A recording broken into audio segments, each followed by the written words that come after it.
क्या कहते हैं आपके संत रामपाल जी महाराज इस ज्योतिष शास्त्र के बारे में? और उसके बाद भी सर हम ये देखते हैं कि श्री रामचंद्र जी के विवाह के बाद उनको वनवास हो गया हुआ, 12 साल तक सीता जी का अपहरण हुआ और उनको रावण की कारागार में रखा गया। दशरथ जी की मृत्यु तुरंत उसके बाद हो गई थी। एस्ट्रोलॉजी होती क्या है और ये काम कैसे करती है? अगर किसी भी ज्योतिष विद्या जानने वाले ने अगर आपको कुछ बता भी दिया तो उससे लाभ क्या होगा? कि इनका जो मूल उद्देश्य होता है, जो अपनी जनता है उसके अटेंशन को ग्रैब करना होता है कि हम इनको कैसे बहला फुसला सकते हैं, हम इनके ऊपर अपना अटेंशन कैसे ग्रैब कर सकते हैं। ज्ञान तो इनके पास है नहीं। ऐसे ऐसे भगत जुड़े हुए हैं जिनको लास्ट स्टेज का कैंसर था और वो आज भी जीवित है और वो कैंसर बिल्कुल समाप्त हो गया। जो इसका मेन रीजन है, जैसे अब कोई आइडल होता है, कोई फिल्म स्टार हो गया, तो उनके माइंड में थिंकिंग आती है कि इतने बड़े फिल्म स्टार भी जब इस चीज को प्रमोट कर रहे हैं तो उसमें कुछ वैल्यूएबल होगा ही होगा। और जो वो उनका आइडल होता है वो सिर्फ चंद पैसों के लिए उसको प्रमोशन करता है। यानी अगर आपके जीवन में मौत भी लिखी होगी तो उसको भी वो पूर्ण परमात्मा कांटे में टाल देगा, यानी हल्के में टाल देगा। आज के समय में जो इन धर्मगुरुओं को देकर अपने जो जीवन के मूल सिद्धांत है उनको भूल चुके हैं, तो कृपया करके आप संत रामपाल जी महाराज जी के वचनों का श्रवण कीजिए।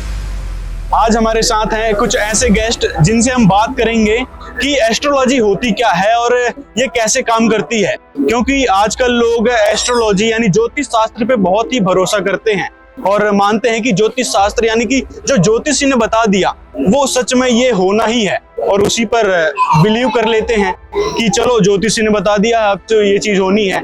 और दूसरा, कर्म सिद्धांत क्या है और ज्योतिष शास्त्र क्या है, बहुत सारी जानकारी आज के इस वीडियो में हमको जानने को मिलेगी, तो बने रहिए हमारे साथ।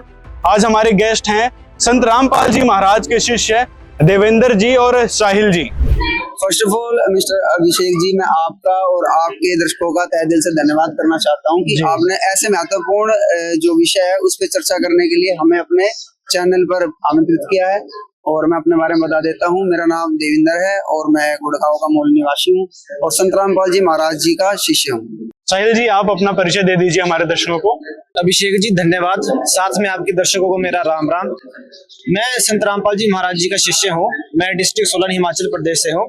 मैं आपका बहुत बहुत ही धन्यवाद करता हूँ कि आज आपने इस गंभीर मुद्दे के ऊपर हमारे विचार व्यक्त करने के लिए हमें बुलाया। तो मैं आप दोनों से ये बात जानना चाहूंगा कि एस्ट्रोलॉजी होती क्या है और ये काम कैसे करती है? अभिषेक जी देखो, जो ज्योतिष शास्त्र है या ज्योतिष विद्या है, सबसे पहले तो हम आपको उसके बारे में क्लियर करना चाहते हैं कि जो ज्योतिष शास्त्र है ये हमारा एक प्राचीन भारतीय विज्ञान कह सकते हैं और इसके द्वारा हम ग्रह नक्षत्रों का एक अनुमान लगाते हैं, उनकी स्थिति का, उनसे होने वाले प्रभाव का, और उन ग्रह और नक्षत्रों की जो स्थिति है और जो उनका प्रभाव है उनसे मनुष्यों के जीवन में क्या प्रभाव पड़ता है, इस चीज का अनुमान लगाया जाता है। और जो ये ज्योतिष शास्त्र है या ज्योतिष जो विद्या है, इसकी एक अलग से जो हमारे कुछ गिने चुने वो है एक मतलब हम कह सकते हैं जैसे ब्राह्मण या आचार्य जी, ये एक अलग से इसका एक अध्ययन करते हैं, जैसे हमारी हस्तरेखा देखना और उसके हस्तरेखा देखने के बाद हमारे जीवन में क्या घटने वाला क्या बढ़ने वाला है उसका अनुमान लगाया जाता है। जी साहिल जी, आपके क्या विचार हैं इस ज्योतिष शास्त्र को लेकर, ये कैसे काम करता है और ये होता क्या है? आज के समय में आप देख सकते हो कि ये मतलब एक तरीके से इसको रिजल्ट नहीं कहा जा सकता, ये सिर्फ एक गैस है कि आपके साथ ऐसा होगा, इन फ्यूचर आपके साथ ऐसी घटना घटेगी, लेकिन ये फाइनल रिजल्ट नहीं बोल सकता मैं इस चीज को। तो इसके हिसाब से तो ये एक मतलब अपने आप में थोड़ी सी दुर्लभ चीज है, मतलब जो एक मूल सिद्धांत होता है मानव जीवन का उसको डिस्ट्रैक्शन करने वाली ये चीजें हैं। तो मेरा तो यही कहना है कि इन चीजों के ऊपर थोड़ा कम ही ध्यान देना चाहिए। अच्छा, मैं आप दोनों से एक बात जानना चाहूंगा कि क्या ये ज्योतिष शास्त्र जो ज्योतिषी बताते हैं क्या वो सच में 100% कारगर होता है कि उन्होंने बता दिया? और क्योंकि लोग आजकल ये मानने लगे हैं, एस्ट्रोटॉक जैसी कई सारी और इस ज्योतिष विद्या को लेकर ऐप आ चुकी हैं कि मतलब वो भविष्य बता देते हैं एक प्रकार से कि आपकी शादी कब होगी, आपकी नौकरी लगेगी नहीं लगेगी। बहुत सारी बातें आज के समय में, इंटरनेट के समय में ये चल रही है और कई सारे वीडियोस भी देखने को मिलते हैं। पॉपुलर जो यूट्यूबर्स हैं वो भी इस विषय में उनकी प्रमोट्स कर रहे हैं, उस ऐप को प्रमोट कर रहे हैं। तो क्या कहना चाहेंगे आप इसके बारे में देवेंद्र जी? अभिषेक जी, जैसे कि मैंने अभी आपको पहले बताया था कि ये जो विद्या है ये अनुमान लगाने वाली विद्या है और जो इसको जैसे भविष्यवाणी बोल देना ये लगभग एक अनुमान ही है। और मेरा मानना तो ये है कि ये अनुमान से ही स्टार्ट होती है, अनुमान पे ही खत्म हो जाती है। जैसे कि अगर मैं कहूँ किसी भाई किसी आचार्य ने या किसी जो भी ये विद्या जानता है, वो अगर कहे कि भाई कल बारिश होने वाली है, तो वो बारिश होने वाली है या होगी, ये कोई कंफर्म नहीं है, ये एक अनुमान है। और वो बारिश होगी या नहीं होगी वो तो कल पे डिपेंड करता है। तो इसको पूरी तरह मुझे नहीं लगता कि 100% ये सच होती है मेरी नजरों में। आप क्या कहते हो साहिल जी इसके बारे में? सर जैसे कि हमें पता है कि एक अनुमान लगाया जा सकता है, हम किसी चीज को गैस कर सकते हैं कि आपके इन फ्यूचर या आपके साथ ये घटना होगी और आप इस चीज के लिए बहुत ही अवेयर रहते हो। लेकिन सर ये एक कोई ऑथेंटिक नॉलेज नहीं है, किसी के साथ होता है किसी के साथ नहीं होता। जैसे सर मान लीजिए कि आज सुबह दिन है और शाम को तो रात होनी है, ये तो नॉर्मल सी बात में, इसमें कोई बड़ी बात नहीं है। इन फ्यूचर जैसे मैंने भी आपका हाथ देख लिया और मैंने इसका थोड़ा सा अध्ययन कर लिया, जैसे इसकी अलग से स्टडी होती है, बहुत बड़े विद्यालयों में स्टडी होती है, बहुत सारे ऐसे इंस्टीट्यूट है जहाँ पर इसकी स्टडी होती है, बहुत से प्रोफेसर है, एस्ट्रोटॉक करके बहुत बड़ी कंपनी है। तो मैं इससे बिल्कुल भी एक तरीके से सहमत नहीं हूँ। तो जहां तक मेरा इस पे मूल विषय है, जो मेरा इसका मूल आधार है, ये सिर्फ एक अनुमान लगाया जा सकता है। ये जन्म कुंडली भी उसी से रिलेटेड है क्या? जो जन्म कुंडली बन जाती है उसी को देखकर, या तो हाथ को देखकर या जन्म कुंडली को देखकर वो ज्योतिषी जो है 100% दावा करते हैं कि भाई जो हम बताएंगे वो सच में आगे फ्यूचर में होगा ही। ये ज्योतिष जो कुंडली बनाते हैं, ये हस्तरेखा देकर आपकी जो आपके फ्यूचर में होने वाली सारी बातें उसको बताते हैं। लेकिन सर अगर मुझे आप बात बता दी, अब किसी एस्ट्रोलॉजर ने आपको ये बता दिया कि आपकी 10 दिन के बाद आपकी मृत्यु होने वाली है, या मानो 1 महीने के बाद आपकी मृत्यु होने वाली है, तो उसके पास समाधान नहीं है, तो ये जानकर तो सर आपकी जो और लाइफ है ये उसमें और डिस्ट्रैक्शन क्रिएट कर देगी, आपको और चिंता हो जाएगी इसके बारे में। तो जहां तक ये है कि ऐसे टाइम में वेल एजुकेटेड पर्सन है, वेल एजुकेटेड कंट्रीज है, तो हमें इसके ऊपर अपना ज्यादा फोकस नहीं रखना चाहिए। ये जो हम फोकस है अगर इसको थोड़ा आध्यात्म की ओर लगाए, किसी अच्छे कर्मों की ओर लगाए, तो मेरा मानना है कि ना तो ये थोड़ा पाखंडवाद रहेगा और ना ही जो आज का युवा है वो भ्रमित होगा। देवेंद्र जी, वैसे तो लोग जो हैं इस एस्ट्रोलॉजी पर बहुत ही बिलीव करते हैं, और जब वो बहुत ज्यादा परेशान हो जाते हैं, एक मानसिकता का शिकार हो जाते हैं, या फिर कोई भी काम उनका नहीं बन रहा होता, तो तब जाके वो जाते हैं इन एस्ट्रोलॉजर के पास और अपनी समस्याओं का समाधान जानने की कोशिश करते हैं। तो क्या वो इन सारी चीजों से उनको कोई लाभ भी होता है? क्या कहना चाहेंगे आप?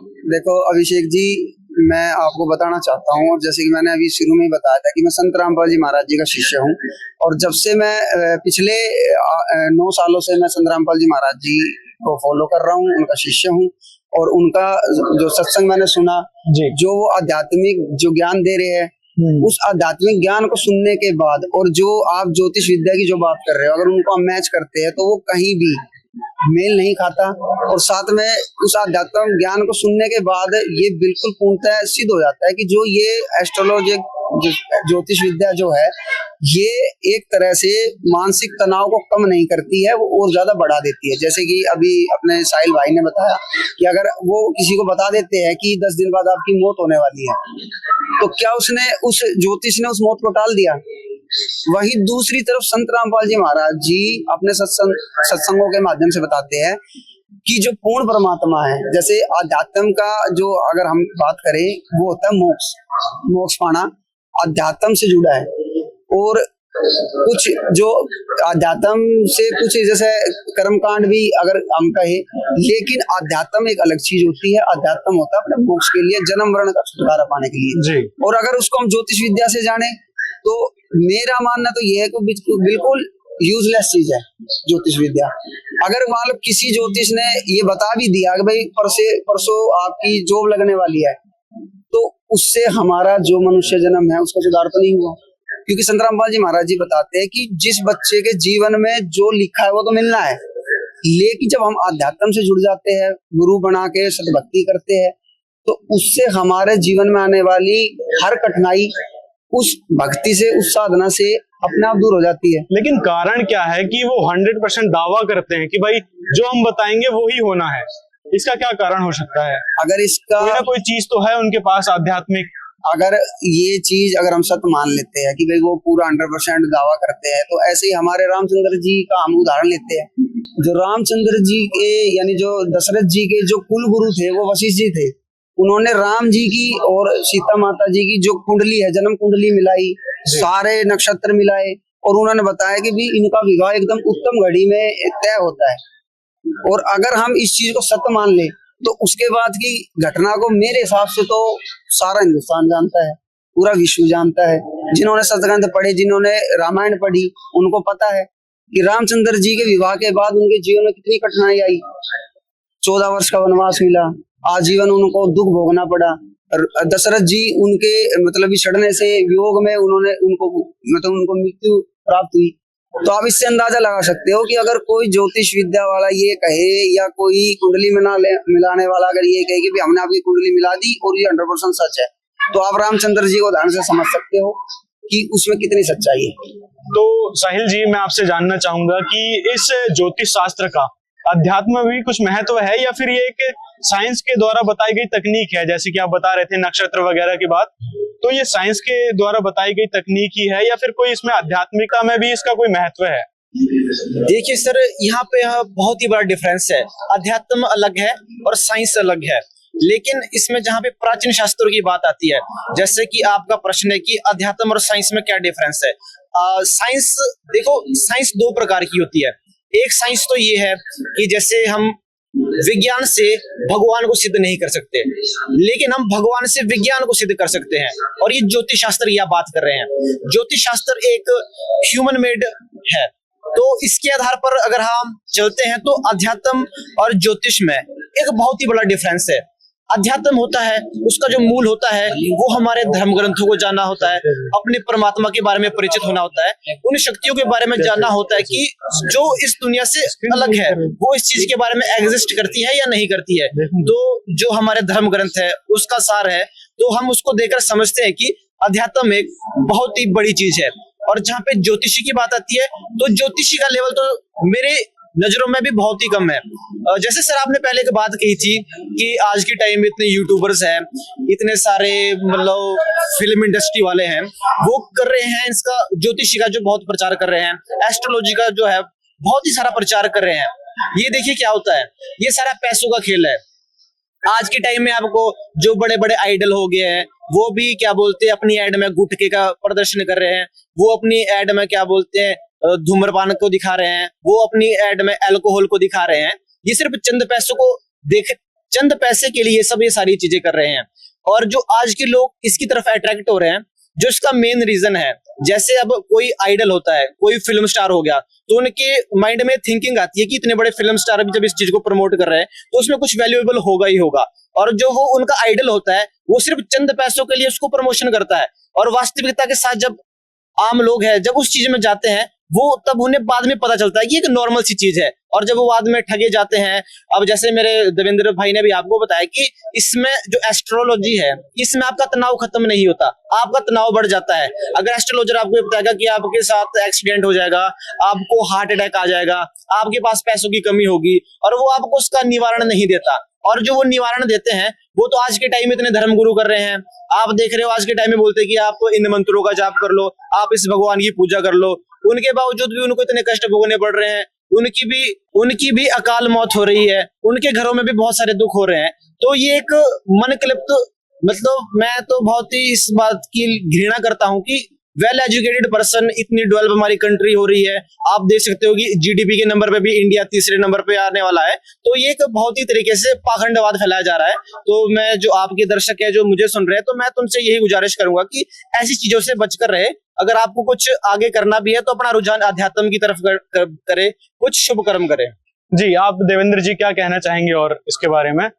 अभिषेक जी, जैसे कि आपने पूछा अभी ज्योतिष का अध्यात्म से कोई कनेक्शन है या कुछ, अभी जैसे हमारे साहिल भाई ने आपको काफी अच्छी तरीके से बताई इस बारे में। अभी इसमें मैं कुछ बातें कहना चाहता हूँ कि जैसे हमारी जो युवा पीढ़ी है जी, या अन्य जो लोग हैं वो ज्योतिष विद्या जानने वालों के पास जाते हैं, अपना भविष्य जानने की जो कोशिश करते हैं। हम ये कहना चाहते हैं कि भाई हमारे जो सतग्रंथ है, हमारे जो पवित्र सतग्रंथ है, जैसे पवित्र चारों वेद, गीता जी और हमारे अन्य शास्त्र है, उन सब में एक ही बात बताई जाती है कि जो पूर्ण परमात्मा है उसकी भक्ति करने वाले साधक के सारे पाप नाश हो जाते हैं, सारा उनके जीवन में आने वाला कष्ट दूर हो जाता है। यहाँ तक कि हमारे वेद भी इस चीज की गवाही देते हैं कि वो जो पूर्ण परमात्मा है उसकी भक्ति करने वाले की मृत्यु भी टल जाती है। तो फिर हमें क्या जरूरत है किसी ज्योतिष शास्त्र वाले के पास जाने की? हम अपने सत्संग ग्रंथों में क्यों ना देखें? अब जैसे हम संत रामपाल जी महाराज जी से जुड़े, हमने उनका सत्संग सुना, तो संत रामपाल जी महाराज जी ने प्रमाण सहित ये हमें दिखाया कि ये ज्योतिष विद्या एक तरह का मतलब भ्रम पैदा करने वाली चीजें है, भ्रमजाल है, भ्रमजाल है, भ्रम पैदा करने वाली चीजें भ्रमजाल है। और इसमें फंस के आदमी जो जैसे मनुष्य का जो मूल उद्देश्य है ना, उससे भटक के सांसारिक चीजें यानी भौतिक चीजों का लाभ पाने के चक्कर में ये सारा सिस्टम होता है। और जो ये ज्योतिष विद्या जानने वाले, इनका मूल उद्देश्य तो पैसा कमाना ही होता है, उनको मनुष्यों के शरीर मतलब मनुष्य जीवन से कोई लेना देना नहीं होता। वहीं हम आध्यात्म में देखें तो आध्यात्म हमारी पवित्र गीता जी, वेद, चारों वेद, ये हमें एक ही चीज की तरफ इशारा करती है कि मनुष्य जन्म जो हमें मिला है उसका मूल उद्देश्य है मोक्ष पाना और भौतिक चीजों का खंडन करना। लेकिन पूर्ण गुरु ना मिलने से, सही शिक्षा ना मिलने से लोग क्या करते हैं, भौतिक चीजों की तरफ भाग रहे हैं। और इसलिए ये जो समाज में जो ज्योतिष विद्या वाले जो है ये लोग पनप रहे हैं और इनका मूल उद्देश्य लोगों को भटकाना है। साहिल जी, क्या कहना चाहेंगे आप? क्या संत रामपाल जी महाराज जी इस ज्योतिष शास्त्र के लिए क्या कहते हैं? क्या इस जैसे मुहूर्त देखना या ज्योतिष का यानी भविष्य बताना, ये सारी चीज करते हैं संत रामपाल जी महाराज? जैसे अभी मेरे भाई ने भी बताया, जो श्री राम जी का विवरण आया है, जैसे सूक्ष्म वेद में भी एक वाणी है कि वशिष्ठ मुनि से त्रिकाली योगी, जो सोद के लगन हरे, सीता हरण मरण दशरथ का, वो बन बन राम फिरे। अब आज के टाइम में आप देखो कितने बड़े एस्ट्रोलॉजर हो सकते हैं, कितनी उन्होंने पुस्तक पढ़ी होगी, कितने उन्होंने वेद पढ़े होंगे, वो वशिष्ठ मुनि जितने महान नहीं हो सकते। वशिष्ठ मुनि के पास इतनी सिद्धि थी कि वो अपने वर्तमान, भूतकाल और भविष्य के सारी स्थितियों को देख सकते थे। उन्होंने श्री रामचंद्र जी की जो सीता के साथ जो विवाह होने वाला था उसकी तारीख को भी कम से कम कुछ दिनों के लिए टाल दिया था। और वशिष्ठ मुनि ने ये कहा था कि इस समय में कुछ अगर हम विवाह करते हैं तो कुछ विघ्न परिस्थितियां इसमें बाधा डाल सकती है और आपके जो विवाह के ऊपर जो होने वाली क्रिया है, जो आपके विवाह के साथ जो आगे होगा, उसमें बहुत ही रुकावटें पैदा करेगी। और उसके बाद भी सर हम ये देखते हैं कि श्री रामचंद्र जी के विवाह के बाद उनको वनवास हो गया। वनवास होने के बाद 12 साल तक सीता जी का अपहरण हुआ और उनको रावण की कारागार में रखा गया। दशरथ जी की मृत्यु तुरंत उसके बाद हो गई थी। अपने बच्चे के वियोग में जो दशरथ जी थे वो एक चौबारे पर चढ़ गए थे और उनको देखते देखते ही वो उस चौबारे से फिसल गए और उनके गिरने से उनकी मौत हो गई। तो इतना बड़ा उदाहरण जब हमारे धर्म ग्रंथ देते हैं तो हम ऐसे चंद पैसों के लिए बिकने वाले लोगों के लिए एस्ट्रोलॉजी का प्रमोशन करें तो ये एक बहुत ही निचला स्तर है। तो जो ये चीजें आज के समाज में हो रही है ये एक प्रकार से दिखावा है। पैसे के लिए आज के टाइम में मनुष्य बहुत ही नीचे गिर चुका है अपने लेवल से, मतलब एक मनुष्य का स्तर होता है। आज के समय में जो मानव है वो राक्षस के स्तर पर आ गया है सिर्फ पैसों के लिए। वो देखो आज के टाइम में गुटखे की प्रमोशन हो रही है, अल्कोहल की प्रमोशन हो रही है, अब जैसे एस्ट्रोलॉजिस्ट की प्रमोशन हो रही है। क्या रीजन है इसका? सिर्फ पैसे, और इसमें कोई ऐसा बड़ा रीजन नहीं है। अगर आप इसको अध्यात्म के पालड़े में रखते हो तो अध्यात्म एक बहुत ही बड़ा लेवल होता है और जो एस्ट्रोलॉजी है ये सिर्फ पैसे कमाने का धंधा है। और जो आज के टाइम में जितने भी कथावाचक हो चुके हैं, जितने भी धर्म गुरु है, ये भी कम से कम अपने जो प्रवचन है उसमें कम से कम एक वेद तक उठा के नहीं दिखाते, ना गीता जी के बारे में बताते हैं। और जो मैंने आप जी को उदाहरण दिया कि वशिष्ठ मुनि से त्रिकाली योगी, जो तीनों समय के अपने वर्तमान, भविष्य और भूतकाल की जानते थे, वो इतनी दुर्घटना को नहीं टाल पाए। तो ये आज के समय में जो ऐसे ऋषि है, क्या वो उन चीजों को टाल सकते हैं? जो पंडित हैं, पंडित भी मुहूर्त देख के और फिर विवाह का समय रखते हैं, तो उसके बारे में क्या कहना चाहेंगे आप? देखिए सर, इसके बारे में गुरु नानक देव जी ने भी कहा है कि सभी घड़ी है शुभ घड़ी, सभी वार शुभ वार, नानक भद्रा तब लगे जब रूठ जाए करतार।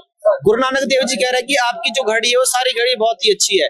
जिस भी समय में आप भगवान को याद करते हो, जिस भी समय में आप अपनी भक्ति पूजा करते हो, वो आपके लिए अनुचित है।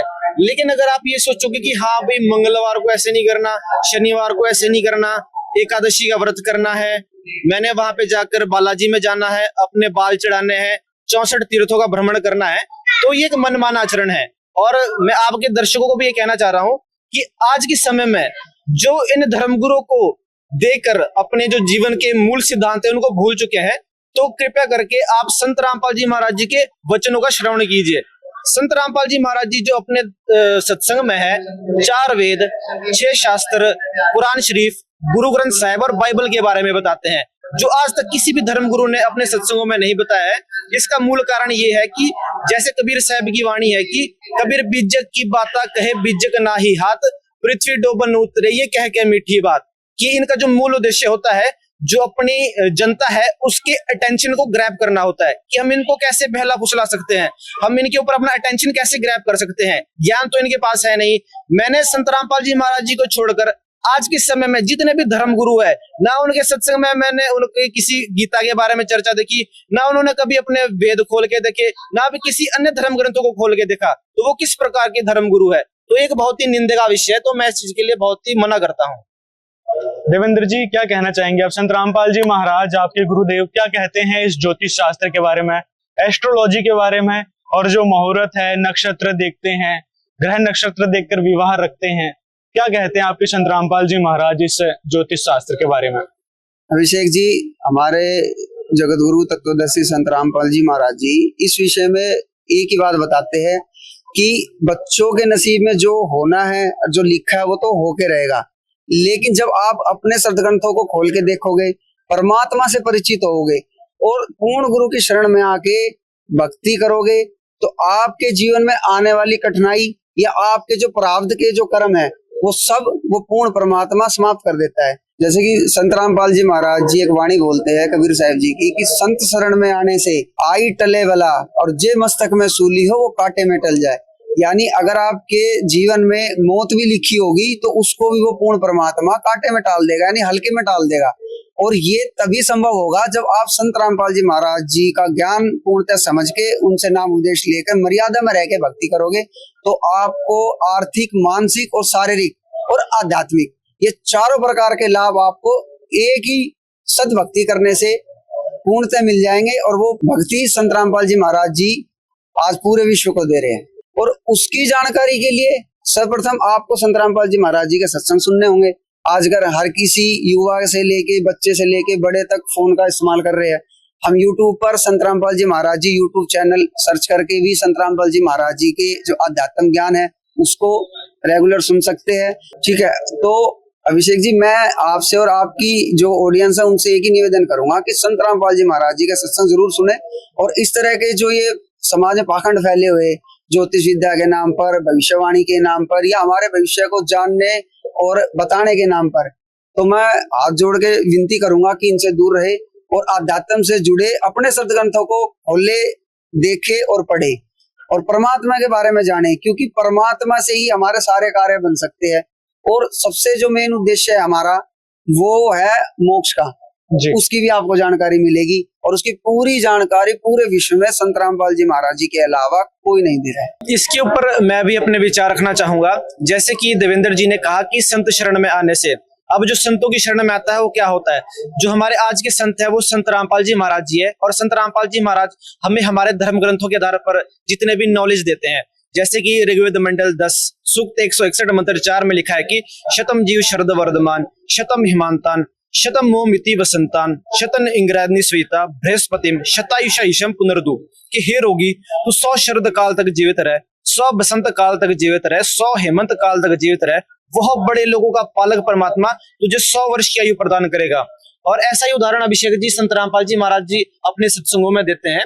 एक संत रामपाल जी महाराज जी की शरण में आने से पहले एक शिष्य ने अनुभव बताया कि मुझे एक पंडित ने बताया था कि आपकी इस समय मृत्यु होनी थी, और उसने सिर्फ ये एक ही पंडित से नहीं पूछा, अपने मोहल्ले की, अपने इलाके के बहुत ही प्रसिद्ध पंडितों से ये पूछा कि इस समय में 40 वर्ष की आयु में उनकी मृत्यु होने वाली थी। कई सारे ज्योतिषियों ने उनको बता दिया था, मतलब जो पंडित है वो ज्योतिषी थे। हाँ जी, हाँ जी, जी।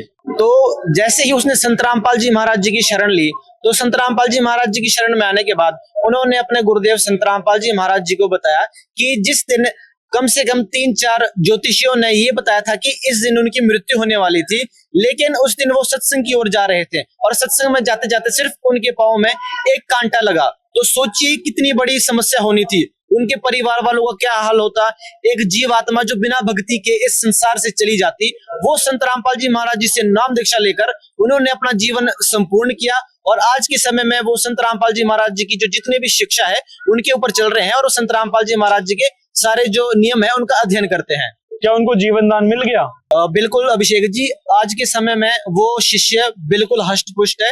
वो संत रामपाल जी महाराज जी के अनुसार सारे क्रियाक्रम करते हैं, सत्संग में जाते हैं, अपना संसारिक जीवन भी जी रहे हैं। वो ज्योतिष जैसी किसी भी मतलब व्यवस्था के ऊपर विश्वास नहीं करते। वो अपने आध्यात्मिक जितने भी धर्म ग्रंथ है, गीता जी हो गए, चारों वेद हो गए, उनको पढ़ते हैं और उनके अनुसार ही अपने जीवन का अनुसरण कर रहे हैं। वो किसी पाखंडी की बातों में आकर अपना जो मूल्यवान जीवन है उसका नाश नहीं कर रहे हैं। तो देवेंद्र जी, मैं आपसे जानना चाहूंगा, जैसे साहिल जी ने बताया कि संत रामपाल जी महाराज इस ज्योतिष शास्त्र के लिए मना करते हैं, उनके पास जाने के लिए मना करते हैं, उनको हाथ दिखाने के लिए मना करते हैं, तो इसका कारण क्या है? देखिए अभिषेक जी, इसमें सबसे बड़ी दिक्कत तो ये है कि जब हम पूर्ण परमात्मा की शरण में आ जाते हैं सच्चे संत के थ्रू, यानी सच्चे संत की शरण में आने के बाद हम पूर्ण परमात्मा की सच्चे मंत्रों की भक्ति करते हैं मर्यादा में रह के, उसके बाद सर्वप्रथम तो ये हमें देखना चाहिए कि हमें किसी भी ज्योतिष विद्या जानने वाले की जरूरत ही नहीं है, क्योंकि जब संपूर्ण लाभ हमें पूर्ण परमात्मा भक्ति से मिल रहा है और सच्चे संत की शरण में आने से मिल रहा है, तो हमें जरूरत क्या है। और संत रामपाल जी महाराज जी ये कहते हैं कि अगर किसी भी ज्योतिष विद्या जानने वाले ने अगर आपको कुछ बता भी दिया तो उससे लाभ क्या होगा। आपका जो मनुष्य शरीर है या मनुष्य जीवन का जो मूल उद्देश्य है वो मोक्ष प्राप्ति करना, जब वो उस ज्योतिष विद्या वाले से पूर्णतः नहीं हो सकता तो उसका लाभ क्या है। और जिस चीज को पाने के लिए, यानी भौतिक, देखो हम ज्योतिष विद्या वालों के पास किस लिए जाते हैं? भौतिक लाभ पाने के लिए, भाई हमारी अच्छा मकान हो, हमारा अच्छा स्वास्थ्य हो, हमारे मतलब घर में किसी प्रकार की कोई दिक्कत ना हो। जब वही चीज हमें सत भक्ति करने से मिल रही है तो हमें फिर जरूरत ही नहीं है किसी ज्योतिष विद्या वाले के पास जाने की। और जब संपूर्ण ज्ञान किसी शिष्य को हो जाता है संत रामपाल जी महाराज जी के, तो वो अपने आप ही बंद कर देता है जाना। संत रामपाल जी मना नहीं करते, संत रामपाल जी महाराज जी तो प्रमाणित करते हैं कि हमारे वेद शास्त्र गीता ये कहते हैं कि आप परमात्मा की भक्ति करो और उन्हीं की भक्ति करने से आपको संपूर्ण लाभ हो जाएंगे। और जब परमात्मा की भक्ति करने से आपको संपूर्ण लाभ हो रहे हैं तो उनके जो अनुयायी है, जो शिष्य है, वो अपने आप ही कहीं नहीं जाते। और संत रामपाल जी महाराज जी वर्तमान में वो पूर्ण संत है, तत्वदर्शी संत है, जिनकी शरण में आने के बाद अनेकों लाभ उनके शिष्यों को हो रहे हैं। हजारों वीडियो आपको प्रमाण सहित मिल जाएगी कि जिनमें ऐसे भी आपको शिष्य मिलेंगे संत रामपाल जी महाराज जी के, जिन्होंने अपने हाथ दिखाए। किसी ने बताया 10 दिन की आपकी आयु, किसी को बताया भाई 40 दिन, जैसे अभी भगत जी ने आपको बताया कि भाई 40 वर्ष बाद आपकी मृत्यु हो जाएगी, वो आज भी जीवित है। और जैसे अन्य है, जैसे किसी को कोई भयंकर बीमारी है, डॉक्टरों तक ने हाथ खड़े कर दिए, ये भविष्य बताने वालों ने भी हाथ खड़े कर दिए, ज्योतिष विद्या जानने वालों ने भी हाथ खड़े कर दिए। आज वो संत रामपाल जी महाराज जी के क्या ज्ञान समझकर उनसे नाम उपदेश लेकर भक्ति कर रहे हैं, मंत्र कर रहे हैं, वो आज भी जीवित है। उनके सारे रोग भयंकर से भयंकर। हम एक चीज बताना चाहते हैं अभिषेक जी, आज इस मनुष्य शरीर में सबसे भयंकर रोग अगर हम देखें तो वो कैंसर है जी। और आज संत रामपाल जी महाराज जी के शरण में ऐसे भगत जुड़े हुए हैं जिनको लास्ट स्टेज का कैंसर था और वो आज भी जीवित है और वो कैंसर बिल्कुल समाप्त हो गया। साहिल जी, आप क्या कहना चाहेंगे, जो अंतिम संदेश हमारे दर्शकों को देना चाहेंगे संत रामपाल जी महाराज जी की तरफ से?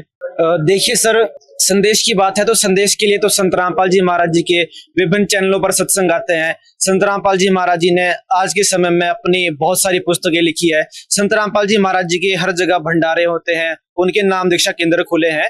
तो आप संत रामपाल जी महाराज जी के पहले ज्ञान को समझे और उनके ज्ञान समझकर जो संत रामपाल जी महाराज जी बताते हैं उनको हमारे धर्म ग्रंथों से मिलाए और उसके अनुसार अपनी भक्ति क्रियाक्रम करे। और जो अपना मनुष्य जीवन है, जैसे कबीर साहब की वाणी है कि कबीर मानुष जन्म पाए कर नहीं रटा हरि नाम, जैसे कुआं जल बिना फिर खुदवाया किस काम। तो मानुष जन्म को बहुत ही मूल्यवान बताया गया है हमारे अध्यात्म के हिसाब से।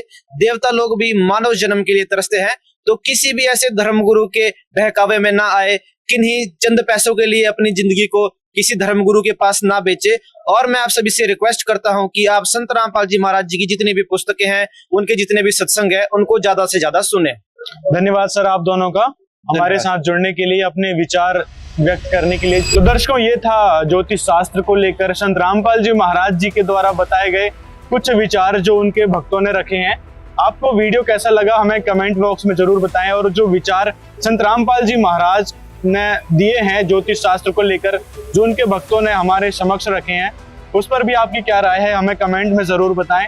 और इस वीडियो को ज्यादा से ज्यादा लोगों तक शेयर करें जो लोग एस्ट्रोलॉजी पर बहुत ही ज्यादा बिलीव करते हैं, ज्योतिष शास्त्र को ही सब कुछ मान बैठे हैं, एस्ट्रोटॉक जैसी ऐप पर जाकर और अपने भविष्य को जानने की कोशिश करते हैं। तो ऐसे लोगों तक ये वीडियो जरूर पहुंचाएं, क्योंकि इन्होंने जैसे बताया संत रामपाल जी महाराज के ज्ञान अनुसार, तो ये एप्लीकेशन में जो भी ये बाबा बैठे रहते हैं या फिर कहें जो एस्ट्रोलॉजर्स बैठे रहते हैं, उनके पास कोई ज्ञान नहीं है, ना ही वो आपके भविष्य को में कोई बदलाव कर सकते हैं।